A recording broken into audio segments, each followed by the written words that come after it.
I'm Kathy O'Donoghue, and I'm 53 now, but first moved to Albany Park when I was 40 and came out here to go to seminary at North Park Theological Seminary.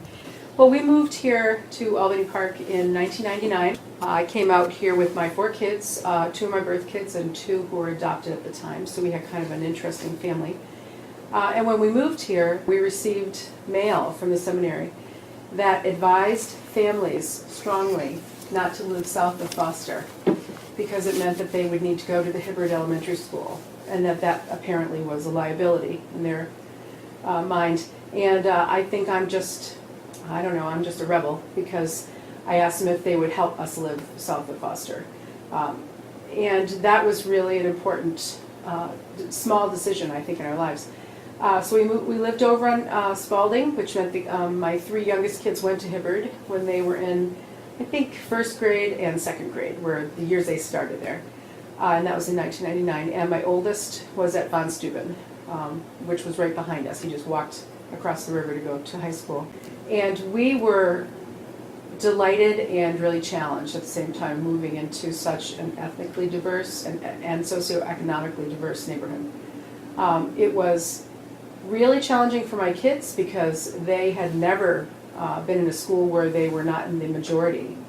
And when we were at the Hibbard School, which is an elementary school that has 20 languages spoken, primary languages, with translators for almost half of those languages at the time, my kids were part of the 3% Caucasian population there. And it was really an eye-opening experience for all of us to be part of the other, as it were. And one of my most distinct memories of that aspect of our time here is Hannah, my now 21-year-old, waiting for me at Hibbard for me to come pick her up. And she was waiting, and her friend asked her what her mom looked like so that she could help look for me.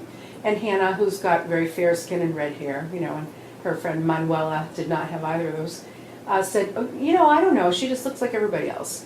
And then when Hannah saw me, she pointed at me, and Manuela said, oh, your mom's a white lady?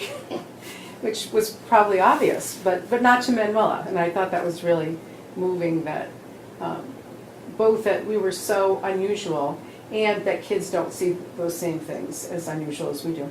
The neighborhood does seem to be able to absorb and to support all the changes that happen.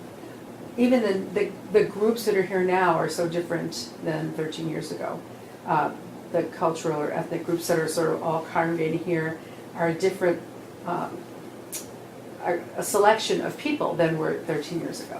What used to be kind of a heavily, even like back in the 1990s, Korean neighborhood, now, because those folks have moved and as they have become more successful, have been able to move out to suburbs, and now it's just a whole new group of people, and it's really pretty exciting to see that.